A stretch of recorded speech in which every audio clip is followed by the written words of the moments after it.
Afon Clettwr yn Sir Aberteifi. Ond dyw ddim yn darfod chwaith nac yn gorffen. Mae hi'n llifo i mewn i Deifi, ac mae dŵr yn helpu i chwyddo'r afon honno. Ac yn is i lawr yn Aberteifi, mae Teifi wedyn yn dod i ben i Taith, ac yn llifo mewn i'r môr mawr.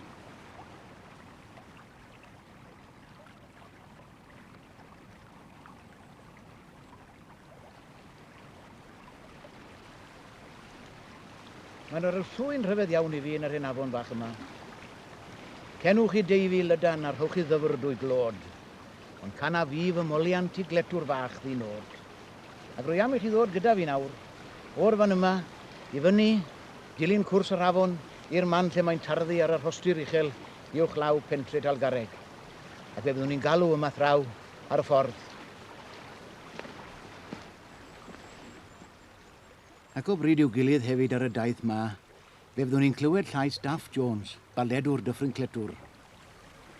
Ar lannau Afon Clettwr yn blentyn maged fi, a ches fy si o'i gysgu yn sŵn ei dyfroedd hi. Ac yma bîm yn chwarae yn hogyn nwy fus iach, a cheisio dal brythysgod yn crediau Clettwr fach.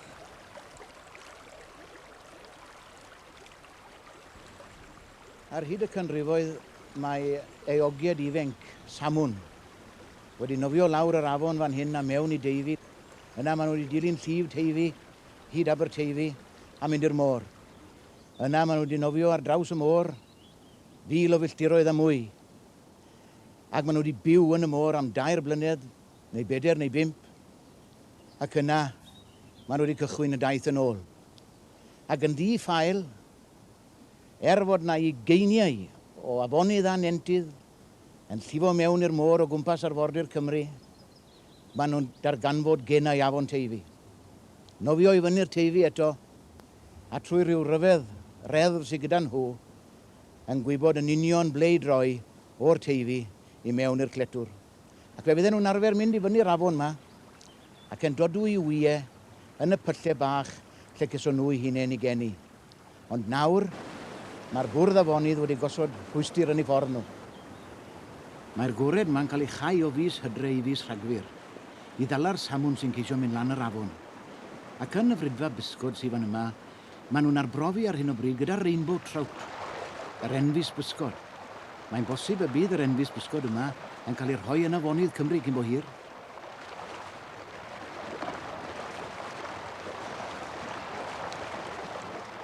Ond y prif waith yn y frydfa yw magu eogiad bach. Fan yma mae'r iar eog a'r ceiliog hefyd yn cael ei godro. Yr iar o'i wyau a'r ceilog o'r lleithon neu'r milt.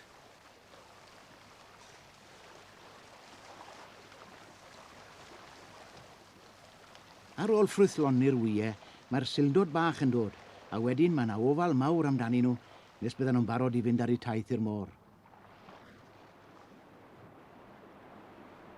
Falle nad yw Afon Clettwr ddim yn enwog iawn fel gwy a hafren a Theifi, ond mae'n annwyl iawn gan y bobl sydd wedi cael ei geni a'i magu ar ei glannau hi. Mae'r gymdeithas wedi bod yn un glos iawn yn Dyffryn Clettwr ar hyd y blynyddoedd, ac yn araf iawn mae cyfnewidiadau wedi dod i'r cwmwd tawel yma. Hyd y dydd heddi mae ambell un o'r hen grefftau gwledig yn dal i gael ei ymarfer. Mae'r felin ola wedi chau a'i throi'n di byw i ddynion dŵad, ond mae'r gweidd gwlad wrth i waith ma o hyd ar lannau'r afon. Mae dŵr yn troi melynau wrth fyned ar ei hynt, yr hod y ffatri hefyd fel yn y dyddiau gynt.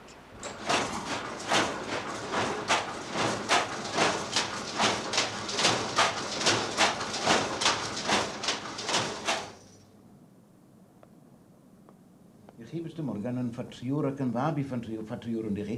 Ydw, ffatriwr o'n ngad, na'r ci a hen da ci fi. Ie, fi. Mynd ôl ymwneud iawn ydyn nhw? Wel, gath hen da ci fi ngeni yn 1830. Wedi bod yn ffatri Gwynarthen, byw yn Rhylywys. Na'r ci wedyn yn mynd o fyny i Cyfyrddin, Johnstone Cyfyrddin. Dyn ôl i Chestnut Mills Capel Dewi wedyn. A bildo Rock Mills tua diwedd yr 1880 yma. A fan ni chi nawr. Fan ni wi nawr. Ac i chi'n ffodus iawn, mae'r mab Don yma yn dilyn yn ôl traed i dad. Ydy, mae wedi cymryd interest yn y gwaith hynny. Ydy wir. Yn y genhedlaeth arall wedyn yn defe. Genhedlaeth arall to. Wel nawr Don, i chi wedi bod yn Ngholeg Technegol Trowbridge. Beth ddysgoch chi fan ni nawr? Wel, design fwy a dim, i wneud fwy dim blancedi, cwiltau a bethau Cymraeg eraill. Ie. A dwi'n gweld mae un patrwm o'ch gwaith chi, patrwm cyntaf wy'n deall, o waith y mab, Mr Morgan. Fan hyn ar y gwydd nawr, a mae'n un pert iawn hefyd ys gael ei weid ni. Wel nawr, fe fyddwch chi o hyn allan, fyddwch chi yn gwneud y patrymau ma'ch hunan, fyddwch chi? Wel, ni'n gobeithio wneud y patrwnau newydd bydd am mwy i wneud nhw man yn union, ie. Siwt oedd i cyn i chi ddysgu'r peth ma? Wel, o'n i'n cael patrwnau wrth designer da'r Rwlar Indus, yn ni'r rhai o'n nhw. O lle da nhw gael yn mach yn lleth, mae nhw wedi gorffau yma ta. Mae wedi cael awr. Mae siŵr yn dipyn o falchder i chi, Mr Morgan, fod y mab wedi dod i wneud y gwaith ma nawr. O, di wir. Ydy. Wel, beth yw dyfodol patriodd fach y wlad? Yn clywed am rhai'n cael. O, i cael ei gwaith a dyfodol, ydy.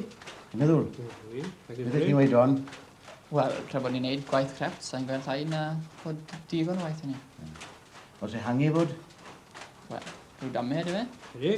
Ie. Patri fach, sdach chi nawr? Patri fach. O, patri fach. Patri fach, bydd ma to. Patri fach, bydd.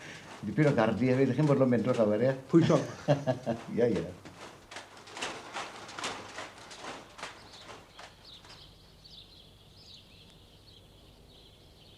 Yn Afon Clettwr erioed am ryw reswm, mae pobl yn werinwyr tlawd a gwirbyddigion wedi bod yn cymryd diddordeb mawr mewn cyffyle. Y ffermwr yn ei geffil gwedd, a'r gwrbonheddig yn ei geffil hela. A chan ei geffil yw un o'r hen alawon gwerin sy'n perthyn yn arbennig i'r ardal yma. Gen i farch glas yn towli ac yn tasgu, waith nag un march yn sir Aberteifi. Falder wdl dwdl dal, falder wdl dwdl dal, falder o, falder o, falder wdl dwdl dal. Gen i gapan las a las dwbwletsin, sefyll yn smart gwarerbyn ar bechgyn. Falder wdl dwdl dal, falder wdl dwdl dal, falder o, falder o, falder wdl dwdl dal. Gen i gotfain o aeth tilwr Llundain, hodno wedi stitio'n dyn ar fy nghefn. Falder wdl dwdl dal, falder wdl dwdl dal, falder o, falder o, falder wdl dwdl dal. Gen i wip a walbon, warthol sbardyn, ffrwy'n dwbl yr aen, cyfrwydd y chormochyn.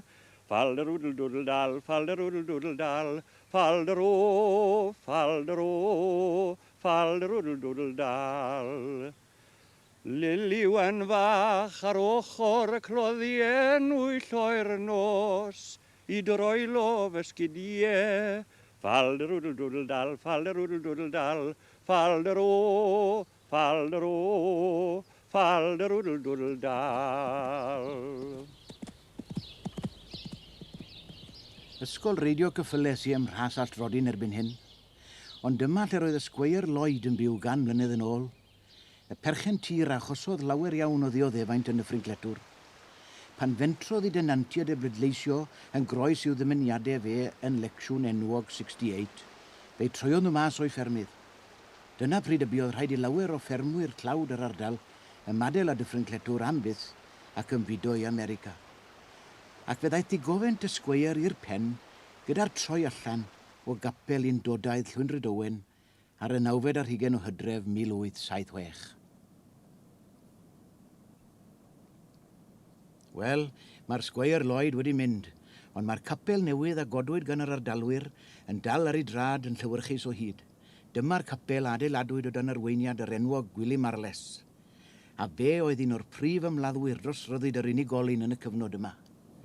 Erbyn hyn, maen nhw'n berchen yr hen gapel hefyd, I brofi fod y wyllus gadarn un dodiad Afon Clettwr yn gryfach yn y diwedd nag un y sgweir mawr.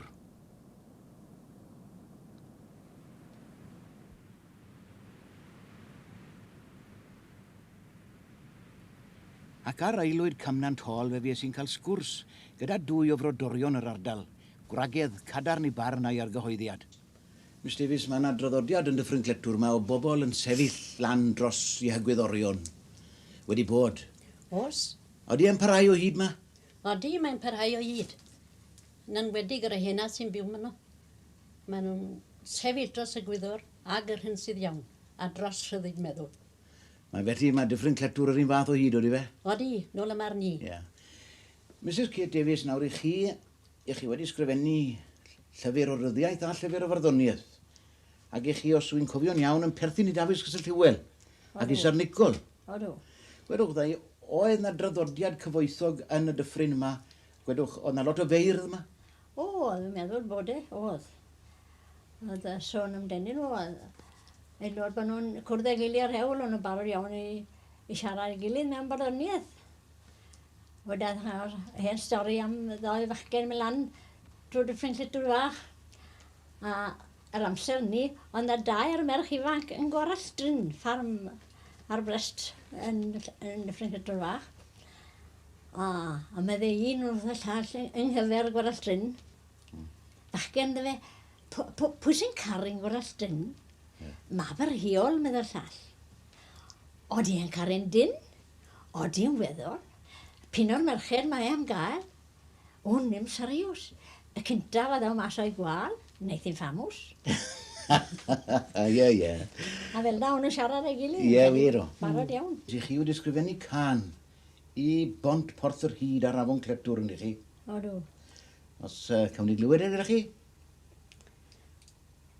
Y symud a'r terfysgu, ar el bilon sy'n y byd, ei gletwr lifo i glannau, saif y bont yr un o hyd. Gyda'r cwmni difyr dawnus, treiliais lawer hwyr brynhawn, ar y bont yn ysgawn galon, signo mel i ieuenctid nawn. Da iawn. Miss Davies, ni wedi bod yn sôn gynnau am y cymeriadau cadarn yn Dyffryn Clettwr. Ond oedd siŵr rhai mae hefyd ddim bach yn ddoniol oedd e ddim?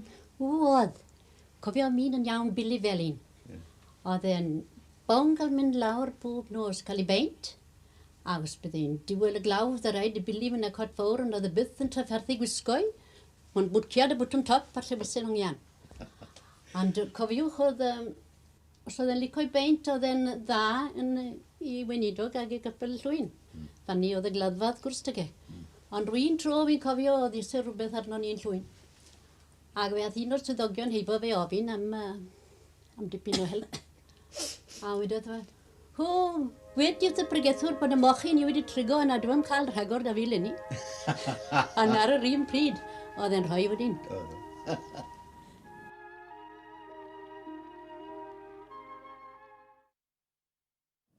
Rhyw ganrif yn ôl, fe ymfudodd teulu o'r tŷ yma blaen yr allt di i America. Mae'r hyn hanes yn dweud fod Richard Llew Jones oedd yn arfer byw yma a'i wraig yn ffermwyr gweithgar.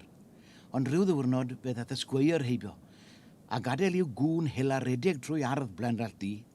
Gardd oedd Richard Llew Jones newydd orffen i gosod.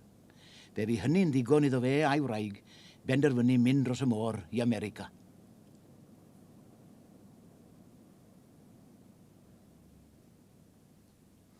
Ar ddau yna oedd Taci a Mam Gu un o'r penseiri byd enwog, Frank Lloyd Wright. Roedd ynten ymwybodol o'i dras Cymreig ac fe ymwelodd â Chymru cyn diwedd ei oes. Ond petai Frank Lloyd Wright yn dod nôl heddi i ardal i gyndeidiau, fe wele lawer hen fwthyn wedi mynd a'i ben iddo. Yn yr hen adfail yma, pen lôn yr esgair, roedd na fardd yn byw dros 100 mlynedd yn ôl o'r enw Thomas Humphreys y Gweiddd. Ac roedd gydag e fab o'r enw Ifan Humphreys. Nawr erbyn heddi, does na neb yn siŵr iawn pwy oedd mam Ifan Humphreys, oherwydd gŵr di-briod oedd y bardd Thomas Humphreys. Ond mae yna hen hanes yn yr ardal ma'n gweud fod Thomas Humphreys wedi mynd i garu a un o ferched, un o ffermwyr cefnog Dyffryn Clettwr. Ac wrth gwrs roedd ei thad yn ddig iawn i'r garwriaeth oherwydd fod Thomas Humphreys yn un o ddynion tai bach ac yn weidd digon tlawd. Ond fe gafodd y ferch yma blentyn. Ac yn ei ddicter maen nhw'n dweud fod y tad wedi dod lawr fan hyn i ben lôn yr esgair rhyw noson, yn yfner nos, ac wedi gadael y plentyn ar garreg y drws. Wel, fe cymrodd Thomas Humphreys ei fewn ac fe fagodd e, yn anwyl. Pan dyfodd Ifan Humphreys yn ddyn, roedd e'n cadw dyddiaduron. Ac mae yna 2 o'r dyddiaduron yna gyda ni ar glawr o hyd, sef am y flwyddyn 1870 a 1871. Ac mae'r dyddiaduron yma'n rhoi pictwr clir iawn i ni o sut oedd pethau yn Dyffryn Clettwr ganrif yn ôl. Dyma rai dyfyniadau. Gorffennaf y chweched, mynd i Steddfod Talgarreg. Bu yno lawer o ganu a reithio, adrodd a darllen a barnu. Gallwn ni feddwl fod gormod o hunan glod, gwagedd ac ymddangosiad oddi allan yn perthyn iddi. Dyw'r Steddfod ddim wedi newid o lawer, mae'n debyg. Wedyn, mae yn sôn yn y dyddiadur bod e wedi cael bath unwaith. Awst y 9fed. Fi wedi torri fy ngwallt yn grop. Fi mewn Clettwr fach yn ymolchi. Cefais y molchad mor ddymunol a gallai fod. Mae'n rhaid bod yna rhyw communal bath yn Clettwr fach yn y dyddiau hynny. Roedd Ifan Humphreys yn ddyn crefyddol iawn. Ond ar y dydd ola o Ebrill 1870, sef noswyl y Calan Mai, mae e'n dilyn hen arfer baganaidd. Oherwydd mae'n dweud fel hyn, Ebrill, y 10fed ar 20, fi wedi croesawu'r haf hyfryd gyda brigau deiliog uwch ben y drysau a'r ffenestri heno. Ond yn 1871, roedd y dydd olaf o Ebrill yn digwydd ar ddydd Sul. Ac roedd Ifan Humphreys yn ormod o gryfyddwr i dalu'r orogaeth yma i hen ddiwiau paganaidd yr hen fyd ar y saboth. Ac ar Ebrill y 9fed ar 20 ni'n cael gydag fi'n croesawu'r haf heno am ei bod yn Sul y fori. Fe fu Ifan Humphreys farw yn 26 oed o'r diclein. Un rheswm pam oedd wedi cael yr afiechyd yn ei mae'n debyg oedd am fod yr awyr iach yn bryn yn yr hen bwthyn bach cyfing yma. Wel, erbyn heddi fel y gwelwch chi, mae yna ddigon o awyr iach yn dod i mewn i ben lôn yr Esgair. Fe fu yna lawer iawn o ymfudo o Dyffryn Clettwr, yn bennaf oherwydd gormes y perchen tir, ond fe ath rhai o yma am resymau eraill hefyd. Fe ath un bachgen ifanc o yma am bod i gariad wedi cael plentyn o ddiwrth rhywun arall. Y ferch a fagodd Eston, os dwedodd e. Ac mae'n tyngu nad yw e byth yn dod nôl eto i Dyffryn Clettwr. Ac mae'r hanes ar gof a chadw gyda Llew Jones, baledwr Dyffryn Clettwr. Ma fi yw'r bachgen ifanc, ma fi yw'r bachgen ifanc, sy'n cario'r galon drom. Ond nawr wy'n gorfod madael, ond nawr wy'n gorfod madael, a thros y 9fed on. Nid achos nain a chefnder, nid achos nain a chefnder, na brawd na chwaer i mi. Ond y ferch a fagodd estron, ond y ferch a fagodd estron, sydd ar doring halon ni. Bydd y blodau'r cherry sgwinion, bydd y blodau'r cherry sgwinion, fel eirin dion bach. Cyn deiaf nôl drachefen, cyn deiaf nôl drachefen, i Dyffryn Clettwr fach. A thithau'r hoeden felen, a thithau'r hoeden felen, ti elli gan i'n iach. Na ddeiaf nôl drachefen, na ddeiaf nôl drachefen, i Dyffryn Clettwr fach.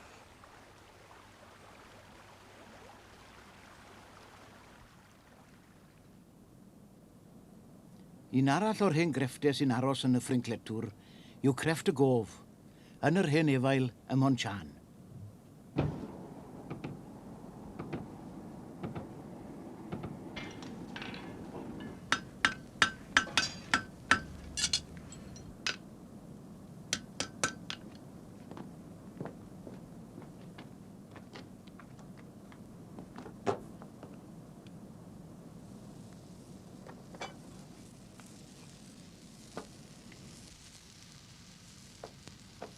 Mae'r beirdd wedi canu llawer iawn i'r gof a'r efail. Fe ganodd y diweddar Fred Williams fel hyn am hen of oedd e'n abod. Y nwyfus ferlin ifanc, sobrau ef ei nwydus branc. Am ei swrn yn rymus ai, a dwrn cadarn y cydiau. Ac yn ei gwman dano, yn lew y pedolau o. Ac meddai isfoel wedyn a oedd yn of i hunan. Tynnu bint naw ei bentan, a thynnu dorth naw ei dan. A phwy na sy wedi clywed chwythu dan dan chwybanu ei fyw don ma gof di. Un llaw fe gina a'r llall faluria'r glo fel arall. Fe fydde'r diweddar Williams y Goll Llandysil yn hoff iawn o ddyfynu un adnod o'r Hen Testament, oedd yn dangos pwysigrwydd y gof. A dyma'r adnod.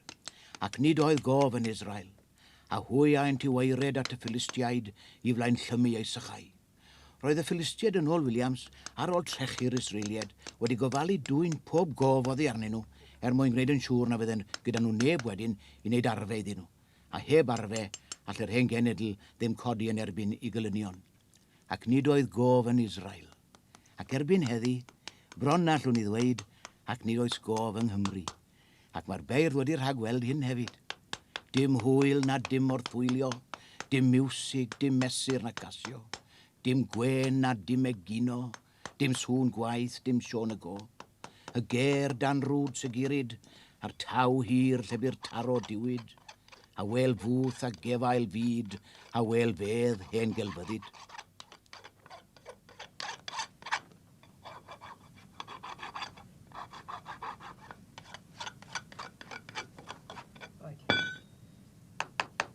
Oedd ddim bosib, Mr Thomas, i wneud bywoliaeth yn y rifel dyddi yma?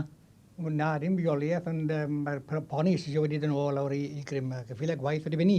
A dim ond ponis amser gwyliau, mae plant yn dod â ponis i reido yma. A wedyn wy'n dipyn o jobs bach ma'n ar hyd i'r gwaith lan. Baro bethau'r ffermydd. Ie, dim byd all wedyn. Pwy waith ych chi'n gorfod wneud ar wahân i weithio yn y rifel nawr? O, ar y post y bore, sawl blwyddyn. Ar y post y bore. Ac yn y rifel bynawn? Yn y rifel bynawn, wneud rhai bethau a pedoli a wedi boni. Oeddech chi'n dod o deulu o ofied? Wel, yn credu bod ni'n mynd nôl nawr i hen at gi, a hat gi a nhad, a fynd efo'r dda, fi'n credu. Ond os dim mab dych chi fy mlaen yn y lle chi? Agos. Ar y ffordd o Bonsian i Dalgarreg mae tafarn y Castell Llew Arms, ond i hen enw fe oedd tafarn Bara Ceirch. Wel, Kate Davies, pam Bara Ceirch? O, ddwy hen ferch yn byw yn y tafarn. A o'n nhw ddim bolon talu trwyddiad am werthu y cwrw. Wrth gwrs Maxi hunain o'n nhw. I gyd, chwel. A da nhw yn di bach o drawr hewl yn galw brewer yno fe. A o'n nhw'n bolon talu trwyddiad. A beth o'n nhw'n neud wedyn o'n nhw'n dda am weithio Bara Cyrch. A o'n nhw weithio Bara Cyrch a'i werthu a rhoi'r dyblen am ddim. Wel, ni'n rhoi i bennau. Un beth yn talu rhys y llall, siwr fod? Ie, wir. Oedd yna lot o yfed yn yr un dafarn mas Llyw Dydd? O, yna lot o alw, achos oedd cymaint o drefeili, o'n nhw'n mynd i'r Sir Gyfyrddin yn prynu i'r calch o ardal Llanarth ac y newydd a o fan hyn lan. A nhw'n galw fan hyn wedyn, cael pryd o Bara Cyrch ac aws falle, cyn ar y ffordd adre. Ie. Wel, Castell Llew Arms. Fe o'ch chi'n forwn yn ffarm Castell Llew, ynddo fe? Do.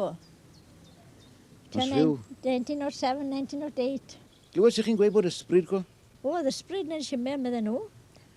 A wrth gwrs, amser ni forw nawr i oedd rwswn, rhyfedd i gael yn y Simau. Ond wneud dim sylw, oedd rhaid bobl oedd da fi, ond nhw'n wneud dim sylw, ond nhw'n as blynyddoedd. Ond oedd yna ddynion ifanc i fyw wedyn. A oedd y sŵn yn y Simau hyd, a oedd hynny'n dychrynnu tipyn. A oedd ddim, wy'n gwybod, chi'n gwybod, oedd ddim ar byd hyn dod gyda'r hyn i'r ffordd falle sa'n gwybod, oedd cynheian, lib a dim dynion yn ei gyrnoi'r cynheiat i gili fel oedd gyda'r hen bobl. A rhyw ddannod oedd rhywun badysen y drws. Gypsy? Ie, gypsy de, badysen o'n i'n galw. A wedodd hi, wrth gwrs, oedd hi'n begian y biawn ar wraig, falle ddim lot i roed o iddi neu rhywbeth. A wedodd hi, sa dim lot i roi, mae'r ffachu meddai. Ond wedodd hi beth wneud i tyn di'r hen Simau na lawr, mae'r gwr drwg yn y Simau. Fydd hi dim byw byth mamte cyn tynnu honna lawr. Ie. Wel, wnaethon nhw'n lot o sylw yn Badysen. Ond sŵn mawr ma, o hyd yn ei poeni nhw'n y simau, a holon masiwn, cael gweld beth oedd bod.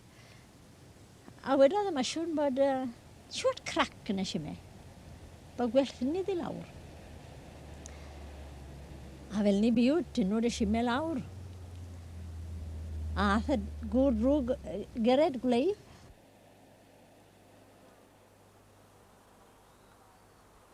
Wrth ringo i fyny tua'r hosti'r unig uwch bent Halgareg, rydyn ni'n dod i olwg gwlad agored denau phoblogaeth. A dweud y gwir, rydyn ni wedi cyrraedd bro'r giach ar gylfinir a bro'r defed ar grig ar eithyn, lle mae'r tir mawn di oedd mor bwysig unwaith i gadw gres yn yr hyn fythynod cyn i'r glo ar gweithau ddod yn ffasiwnol. Hen bentre bach glandeg iawn yw Talgareg, ac yn y fan yma treuliodd y prifar Dewi Emrys blynyddoedd olau fywyd. Erbyn hyn, mae yna blac ar y bwthyn lle bu Dewi Emrys fyw, ac yma medden nhw y cyfansoddodd awdur yr alltid, a enillodd iddo fe gader Eisteddfod Genedlaethol Pen y Bont ar Ogwr. A synwn i fawr na dyma hefyd y lluniodd yr englyn pert i'r pysgotwr, cilio draw wedi'r gawod, i wynfyd cymanfar mwy alchod, wrth afon fyw, byw a bod, a thwyllo hen rythyllod. Pysgota oedd hoff hobi Dewi, a Clettwr rwy'n meddwl oedd ei hoff afon e.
A dyma ni wedi cyrraedd y tarddle.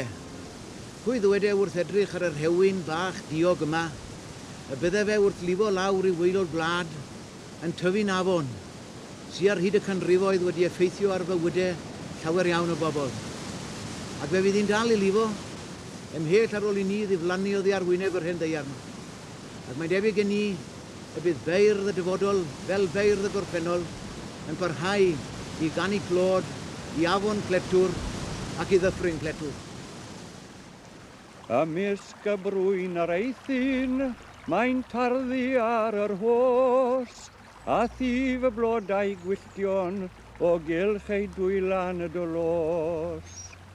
A phan ddaw dydd fy ngladdu, torwch y meddrodi, ger y dwylan Afon Clettwr yn sŵn ei dyfroedd hyd.